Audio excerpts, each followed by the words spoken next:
은혜가 있기를 축복합니다. 오늘 낮에 우리 사모님 일가 중에 돌아가신 분이 계셔서 잠시 다녀왔는데 참 사람은 모르는 일입니다. 불과 3일 전만 해도 조금 편찮으셔서 이렇게 병원에 갔는데 이렇게 갑자기 이렇게 돌아가셨네요.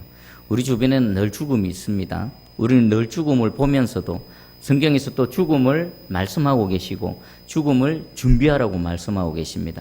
그럼에도 불구하고 우리는 그 죽음은 나하고 상관없는 것처럼 그렇게 여기며 살아가고 있습니다. 아닙니다. 우리 앞에도 늘 도사리고 있습니다. 그래서요, 오늘 이 시간도 우리 저와 여러분이 이 육신의 죽음을 잘 준비하는 이 시간 되기를 간절히 소망합니다. 오늘 보니까 그날이 나옵니다. 그날. 그리고 또 남은 자가 나옵니다. 남은 자. 하나님 앞에서는요, 항상 남은 자가 있지요. 그리고 그날에 그 구원의 은혜를 입는 자는요, 유일하게 남은 자에 속해야만 되는 겁니다. 그러면 우리가 생명이 있을 동안, 육신의 호흡이 있을 동안 우리가 어디에 초점을 맞춰야 될까요? 내가 과연 남은 자에 속하고 있는가? 내가 남은 자에 속했는지 아니면 남은 자 바깥에 있는지 우리가 어떻게 알 수 있습니까? 말씀을 통해서 알 수 있습니다. 오늘 말씀이 정확하게 그 기준을 제시하실 것입니다.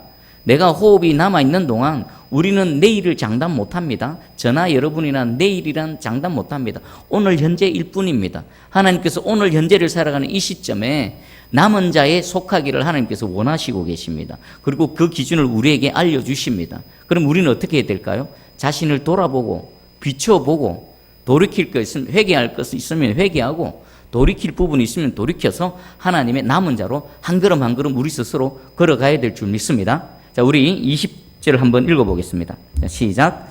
그날에 이스라엘의 남은 자와 야곱 족속의 피한 자들이 다시는 자기를 친 자를 의지하지 아니하고 이스라엘의 거룩하시니 여호와를 진실하게 의지하리니. 아멘. 그날에 이 날은 무슨 날일까요? 하나님의 심판의 날입니다. 하나님의 심판의 날. 그리고 그 날은 또 동시에 어떤 날이 될까요? 구원의 날이 되어집니다. 이 날은요, 양명성이 있습니다. 어떤 사람들에게는 하나님의 심판의 날이 되고요, 어떤 사람들에게는 하나님의 구원의 날이 되어지는 겁니다. 누구에게 심판이 되고 누구에게 구원의 날이 됩니까? 우리 지금 10장에서 계속 보면요, 이스라엘 백성들이 나옵니다. 하나님께서 이스라엘 백성들에게 그 책망과 함께 징계, 하나님의 진노의 말씀을 하십니다. 왜 그렇습니까? 그들이 여호와를 배반했기 때문입니다. 여호와를 떠났기 때문입니다. 그들이 입술로는 하나님을 찾지만 마음으로부터는 하나님을 떠나 있습니다. 그들 마음속에는 하나님이 아닌 다른 것들이 꽉 채워져 있습니다. 그래서 하나님께서는 그들에 대해서 징계를 말하십니다. 이 날은요, 하나님을 배반한 자들에게는 심판의 날입니다. 또 한 부류가 있습니다. 하나님의 심판의 도구로 쓰임받았던 앗술에 대해서, 우리 앞부분에 대해서 하나님께서 또 심판을 말씀하십니다. 하나님의 백성들이 하나님을 떠났을 때 그에 대한 진노를 하나님께서 몽둥이를 드시고 채찍을 드시는데 누구를 쓰십니까?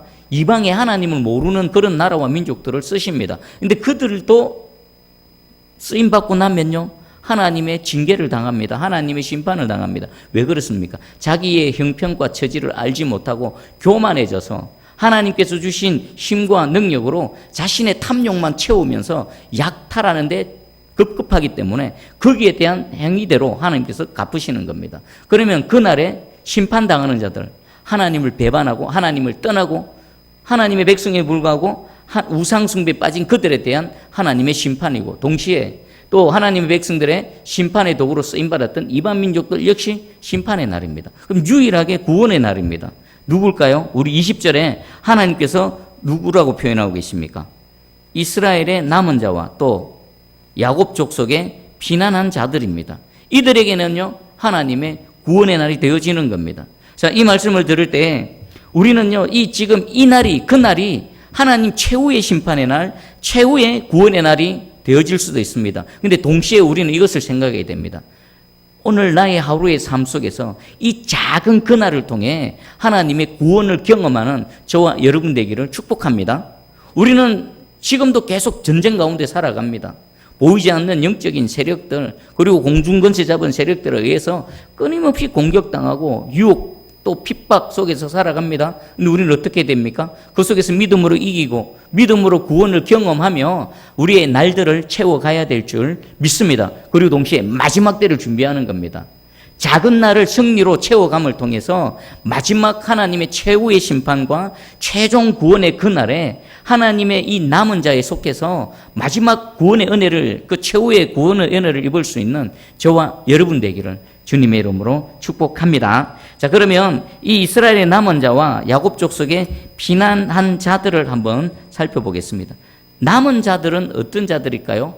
지금 이 본문의 이사야서 그 시대의 남은 자들은요, 아수르의 칼에 피한 자들, 그리고 바벨론의 그 혹독한 전쟁, 또 기근, 전염병, 이런 하나님의 이중 삼중의 재앙을 피해서 남은 자들입니다. 근데 이들이 자기가 잘 피해서 남았을까요? 자신들이 뭐 잘 피해서 아주 현명하고 지혜로워서 그 이방의 칼날을 피했고 그 혹독한 기근과 그 전염병을 스스로 피했을까요? 남은 자들은요, 누가 남겨둔 겁니까? 하나님께서 남겨둔 겁니다. 하나님께서 남겨둔 겁니다. 하나님께서 남겨두지 않으셨다면요, 몽땅 다 나가는 겁니다. 여러분, 우리가 추수를 하고 수확을 합니다. 그러면 수확물을 우리의 식량을 삼지만 일부는 어떡합니까? 남겨두지요. 뭐 하려고요? 내년에 종자로 쓰려고. 이 종자로 남겨두는 건 아무리 배가 고파도 먹습니까? 안 먹습니까? 안 먹죠. 먹으면 어떻게 됩니까? 내년이 없기 때문에 이 종자는 내가 배가 고파도 끝끝내 남겨두는 겁니다. 하나님께서도요, 끝끝내 남겨두는 자들이 있는 겁니다. 왜요? 다음 이 재앙의 이 심판이 이 날이 지나가고 나면 하나님의 뜻을 이루어갈 또 다른 어떤 종자들을 남겨두는 겁니다. 이 남겨둔 자, 내가 잘나서, 내가 뭐 특별해서, 내가 뭐 지혜로워서 잘 피해서 남은 것이 아니라 하나님께서 특별하게 택하시고 그들을 지키시고 보호하셔서 남겨둔 하나님의 은혜인 겁니다. 이 은혜를 입으시기를 축복합니다. 그리고 또 야곱 족속의 피난한 자들, 둘 다 같은 맥락입니다. 같은 말씀입니다. 야곱 족속의 피난한 자들, 이들은 누구에게로 피해 있을까요? 우리의 영원한 피난처는 어디입니까? 적들의 칼이, 적들의 화살이, 또 도저히 피할 수 없고 감당할 수 없는 그 무엇이 들이닥쳤을 때에 우리가 유일하게 피할 수 있는 가장 안전한 처소는 어디입니까? 하나님 품입니다. 여호와 하나님. 그러면 야곱 족속의 피난한 자들은, 이들은 어디로 피했을까요? 하나님께로 피한 겁니다. 마음으로 하나님을 의지하고 마음으로 하나님께 피한 자들입니다. 여러분, 모든 재앙 가운데 저와 여러분은 어디로 달려가야 됩니까? 하나님께로. 여러분, 문제 있으십니까? 아프십니까? 눈물 있으십니까? 어디로 피해야 된다고요? 우리의 영원한 피난처 되시는 예수 그리스도 여호와 하나님께로 여러분 온 존재가 그 피난처로 들어가시기를 주님의 이름으로 축복합니다. 자, 그러면 이들의 특징, 이스라엘의 남은 자와 그 야곱 족속의 피난한 자들의 특징을 좀 구체적으로 살펴보겠습니다. 먼저는 20절의 중반에 보니까 다시는 자기를 친 자를 의지하지 아니하고, 다시는 자기를 친 자를 의지하지 않는다. 그럼 자기를 친 자들은 누굴까요? 북이스라엘에게는 누굽니까? 아수르 민족이 되겠죠. 남유다에게는요, 자기를 친 자들이 바벨론입니다. 근데 이 표현에는요, 하나님의 그 의미심장한 내용이 담겨져 있습니다. 그러면 이들을 친 자들은 아수르고 바벨론인데, 이 북이스라엘이나 남유다가 누구를 의지하다가 누구에게 당한 겁니까? 자기가 의지하던 그것이 오히려 자기가 당한 겁니다. 여러분, 하나님이 아닌 다른 것을 의지하십니까? 여러분, 그것 때문에 여러분 발목 잡힐 겁니다. 내가 하나님이 아닌 다른 그 무엇을 내 마음으로 의지하고 그것을 신뢰하면요, 그것 때문에 우리 올무가 되어지고 옆구리에 가시가 되고 내 눈에 찌르는 것이 되어져서 내 인생이 피눈물 나게, 그것이 나를 치게 하나님께서 그렇게 만드실 것입니다. 지금 그것을 말씀하시는 겁니다. 하나님이 아닌 다른 것들을 의지했더니 그 의지했던 그것이 오히려 다시금 자신들을 향해 채찍이 되고 몽둥이가 되고 막대기가 되어져서 치따르는 것입니다. 그래서 이 재앙을 통해서 무엇을 깨달았을까요? 와, 믿을 거 하나도 없네. 믿을 놈 하나도 없네.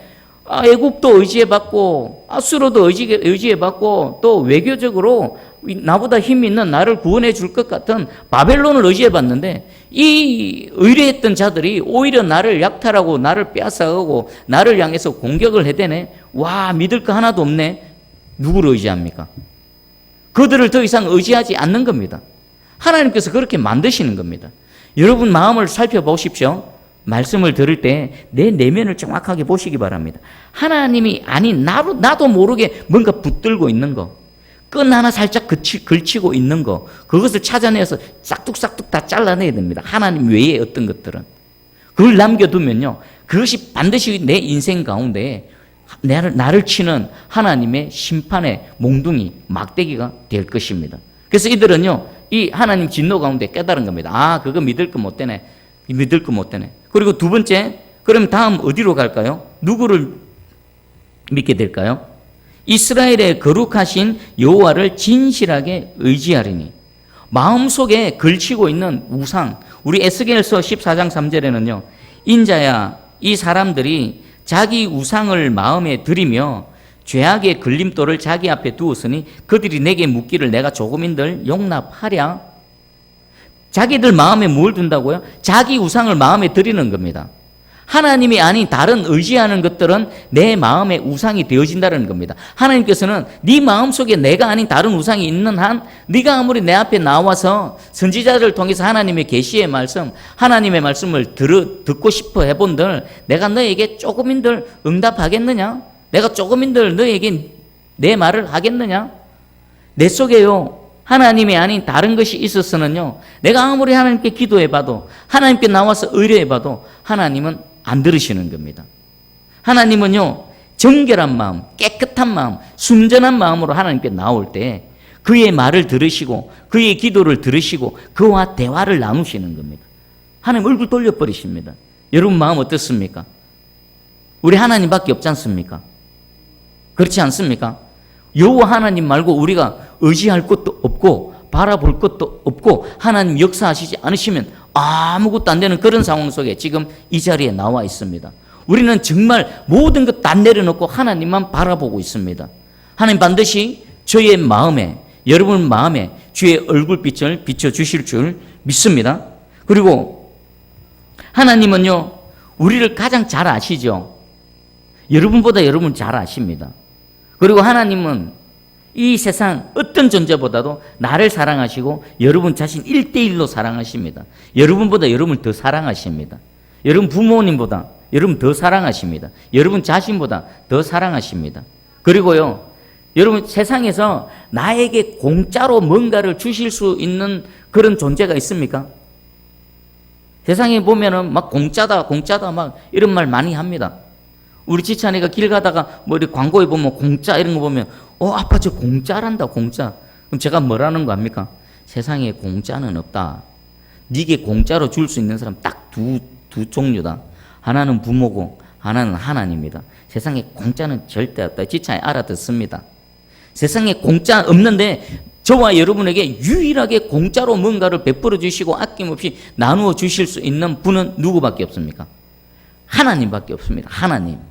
그러면 나보다 더 잘 아시는 그 하나님, 나를 세상 그 무엇보다도 사랑하시는 그 하나님, 유일하게 나에게 공짜로 뭔가를 베풀어 주시고 나누어 주실 수 있는 그 여호와 하나님을 내가 안다면 우리의 모든 것들을 그 하나님께 내어 맡기고 하나님만 의지할 만합니까? 안 합니까? 의지할 만합니다. 아니요, 하나님만을 의지해야 되는 겁니다. 다 끊어내시고 하나님만을 의지하는 그런 저와 여러분 되기를 축복합니다. 그리고 세 번째가요, 이런 모든 과정을 통해서, 이런 과정을 통해 결국 우리가 어디로 돌아가야 됩니까? 여호와 하나님께로 돌아가는 겁니다. 21절을 한번 읽어보겠습니다. 21절 시작. 남은 자 곧 야곱의 남은 자가 능하신 하나님께로 돌아올 것이라. 자, 여기 한번 잘 보십시오. 남은 자의 세 번째 특징은요, 여호와 하나님께로 돌아오는 겁니다. 넘어진 자리에서 벌떡 일어나서 방향을 터내가지고 하나님께로 오는 겁니다. 자, 그러면 이 하나님께로 돌이켜서 돌아올 때에 우리에게는 몇 가지 단계가 있습니다. 이 과정 속에서는요, 반드시 회개와 돌이킴, 회심이 반드시 있어야 되는 겁니다. 여러분, 회개는 무엇에 대해서 회개를 합니까? 죄에 대해서 회개를 하는 겁니다. 나의 죄악됨. 아, 내가 죄인이구나. 내가 하나님께 죄를 지었구나. 그리고 죄로 인해 타락하고 죄로 인해 전적으로 부패하고 전적으로 무능해진 내 모습을 회개를 통해 아는 겁니다. 그리고 하나님 앞에 엎드려지고 통해 자복하는 겁니다. 그리고 난 연후에 돌이킴은 회심입니다. 회심은 무엇에 대한 걸까요? 하나님에 대한 겁니다. 회개는 죄에 대한 거고요. 회심은 하나님께 대한 겁니다. 그동안 떨어가 있던 내 마음이 회심, 하나님께로 내 마음이 돌아서는 겁니다. 하나님께로 향하는 겁니다. 그리고요, 실제로 일어나서 여호와 하나님께로 걸어가는 겁니다. 이것이 진짜 믿음입니다. 여러분의 믿음을 한번 돌아보 보십시오. 요 회개와 회심의 과정이 없는 믿음은 가짜 믿음입니다. 회개를 통해서 내가 하나님 앞에 철저하게 죽음마땅한 죄인임을 깨달아 아는 거. 그래야 하나님의 구원의 은혜가 필요함을 알고 내 마음을 하나님께 돌이키며 하나님만 꼭 붙드는 겁니다. 그럴 때 하나님은 그 마음을 받아주시고 그 마음 안에 하나님의 믿음의 선물을 부어주시는 겁니다. 자신이 죄인인 줄도 모르고 하나님 필요한지도 않는데 그냥 교회에 나와서 주여 주여 한다고 종교적인 생활한다고 그거 전부 가짜입니다. 여러분, 이 회개, 죄에 대한 회개, 또 하나님에 대한 회심, 그것을 통해서 하나님께서 부어주시는 믿음의 소유자 되기를 축복합니다. 제가 누가복음 15장의 탕자의 비유를 읽어드릴게요. 누가복음 15장 16절에서 20절입니다. 이 과정이 아주 정확하게 다 표현되어 있습니다.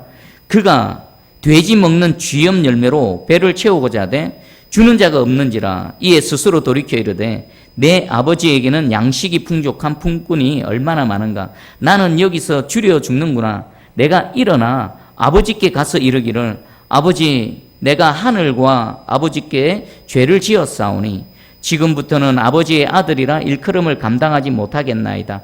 나를 품꾼의 하나로 보소서 하리라 하고 이에 일어나서 아버지께로 돌아가니라. 아직도 거리가 먼데 아버지가 그를 보고 측은히 여겨 달려가 목을 안고 입을 맞추니. 아멘. 여기 정확하게 나와 있습니다. 아버지를 떠난 그 먼 나라에서 허랑방탕하게 살다가 아버지의 유산 다 탕진하고 지금 아무것도 가진 게 없습니다. 그래서 남의 종살이라도 하려고 그렇게 종살이를 합니다. 배가 고파서 먹을 게 없습니다.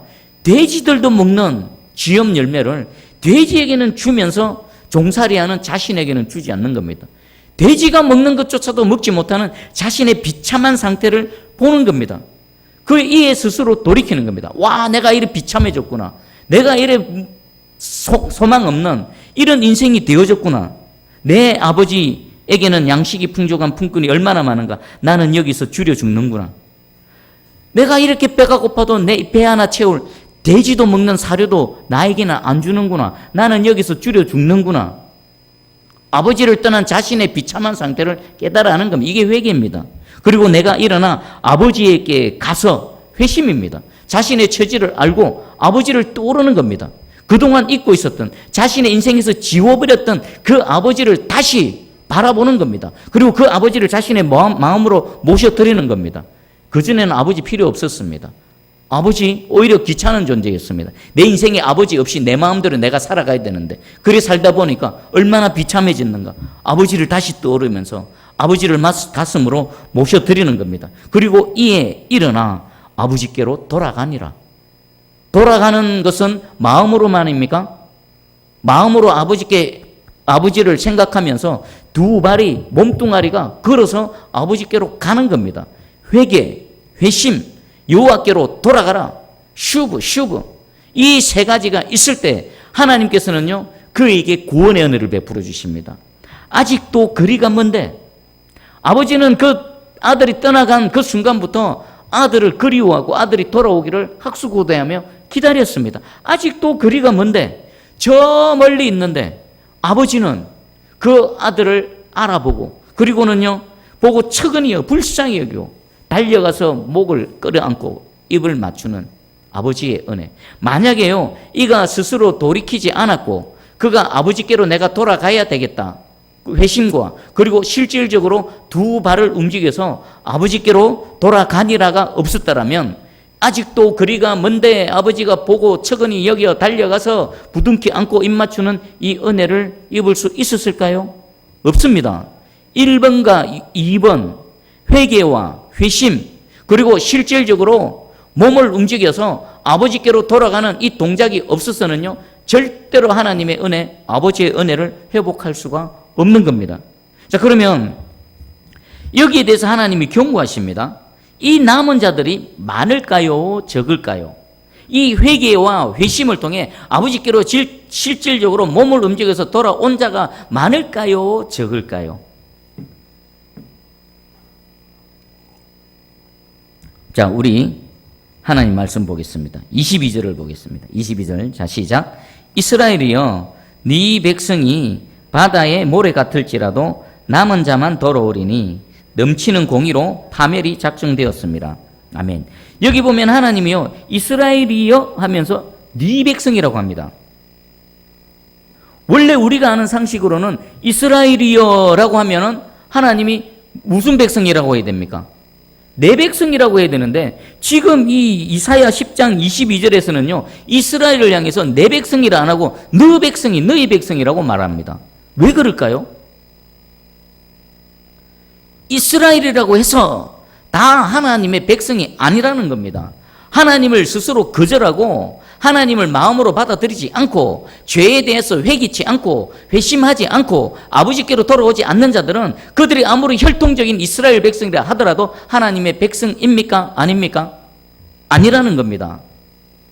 회개, 회심, 실질적으로 하나님께로 돌아온 그 남은 자만이 하나님의 백성이라는 것입니다. 그러면 이들이 많은가 적은가? 바다의 모래 같을지라도. 여러분, 바다의 모래 얼마나 많습니까?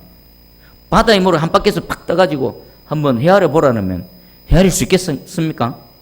마음 먹고 헤아리면 헤아릴 수도 있겠지만 엄청나게 시간 걸리겠죠.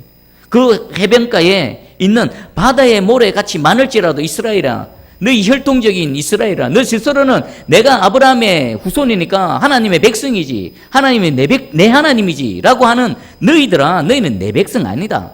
너희가 아무리 바다의 모래같이 많을지라도 오직 누구만 돌아온다고요? 남은 자만 내게 돌아올 것이다. 남은 자, 세 가지 특징.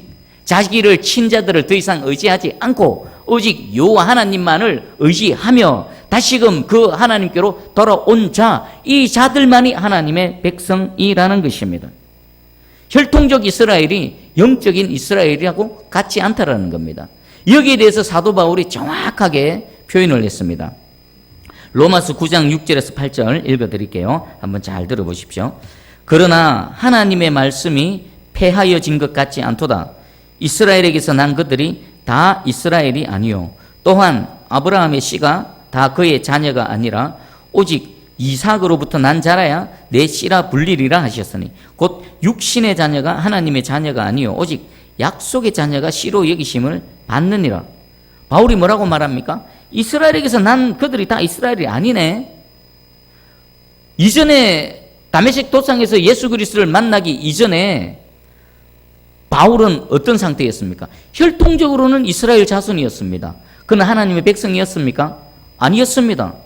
그는 혈통적인 이스라엘 백성이라는 것 때문에 자신이 하나님의 백성인 줄 알았는데 예수 그리스도를 알고 예수 그리스도를 통해서 보니까 자신이 그 영적인 이스라엘이 아니었던 것입니다. 그럼 누가 영적인 이스라엘입니까? 믿음을 통해 하나님의 약속을 통해 태어난 자, 그만이 진짜 하나님의 자녀라는 것입니다. 여러분, 육신의 자녀 이스마엘이 있죠. 이스마엘은 육신의 자녀요, 그냥 불신앙의 자녀입니다. 왜 이삭만 약속의 자녀로 갑니까? 하나님께서 약속하셨고 그 약속을 믿은, 그 믿음을 따라 태어난 이삭만이 진짜 하나님께서 인정하시는 하나님의 자녀라는 것입니다. 자, 그러면 바다의 모래보다 많다 하더라도 오직 남은 자만 구원을 받는다. 남은 자만 여호와께로 돌아올 것이다. 하나님의 은혜를 입을 것이다.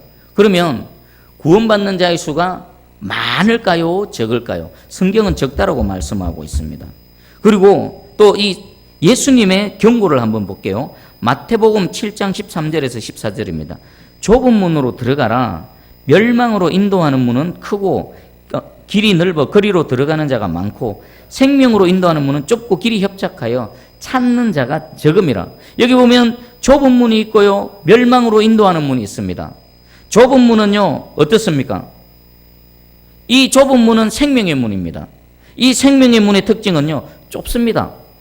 길이 협착하다. 여러분, 협착한 게 뭘까요? 여러분, 좁은 계곡 아니면 산행을 하실 때 보면 그 막 이쪽에는 가파른 완전 절벽이고 한 20cm, 30cm도 안 되는 그런 좁은 길을 걸어가 보신 적 있죠? 그것이 협착한 겁니다. 길이 좁고 협착하고 또 그곳은 찾는 자가 많습니까? 적습니까? 적습니다. 바다의 모래같이 이 혈통적인 이스라엘 너희가 바다의 모래같이 많다 하더라도 이 생명의 문, 이 좁은 문으로 들어오는 자들은 적다. 그리고 멸망으로 인도하는 문, 이 멸망으로 들어가는 문은 어떻습니까? 크다, 길다, 넓다. 그리고 거리로 들어가는 자가 많다, 적다. 많다. 아주 많다. 반대로 생명의 문으로 들어간 자는 아주 적다. 베드로 사도는요, 이 부분을 정확하게 예를 들었습니다. 베드로전서 3장 20절. 그들은 전에 노아의 날 방주를 준비할 동안 하나님이 오래 참고 기다리실 때에 복종하지 아니하던 자들이라. 방주에서 물로 말미암아 구원을 얻은 자가 몇 명뿐이니 겨우 몇 명요? 8명. 여러분 생각해 보십시오. 노아의 심판, 노아의 홍수 심판으로 그 지구 땅덩어리에 60억, 70억이라는 그 인류가 존재했습니다. 그런데 방주 안에 들어가서 온갖 짐승들은 구원을 얻었는데 인간 중에서 하나님의 심판의 메시지를 듣고 믿고 방주 안으로 들어간 사람은 꼴랑 몇 명요? 8명. 그러면 주님 다시 오셔서 주님 최후의 심판이 이루어질 때에 이게 평행으로 갈까요? 아니면 예수 믿는 믿음으로 그냥 막 수두룩 빽빽 넓은 이런 바다의 모래 같은 자가 구원을 받을까요? 아닙니다. 남은 자만입니다. 남은 자만. 오늘날 우리 한국 교회에서 있어요. 구원에 있어서 가장 위험한 생각이 뭔지 압니까?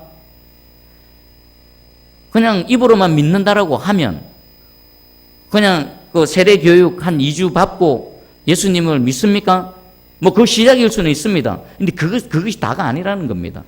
교회에 적당히 출석하고 예배 드리고 뭐 신앙생활 종교적인 모양 갖추면 믿는 자로 쳐주는 겁니다. 그리고 스스로도 믿는다라고 착각하고 있습니다. 자, 제가 예를 하나 들어볼게요. 여러분 혹시 데이비드 차 선교사님이라고 아십니까? 데이비드 차 선교사님. 종말론에 관한 책도 막 써내시고 요즘 모교 기도회 그 보면 유튜브 영상에서 지금 나라를 위해서 시대를 위해서 이렇게 함께 모여서 기도하는 기도회를 인도하시는 분이 계십니다. 데이비드 차 선교사님. 이분이 이 간증 중에서 이런 말씀하셨습니다. 그분은요 장로님 집안에서 태어났습니다. 당연히 모태신앙이지요. 그리고 주일학교 어렸을 때부터 예배 한 번도 안 빠졌습니다. 또 주일학교 중고등부 전부 회장을 독차지했지요. 또 대학 때는요 청령대학교 또 회장을 다 독차지했지요. 그런데 구원에 대한 기쁨 감격이 없었습니다. 사람들 흔히 묻지요. 구원에 그 확신이 있으십니까?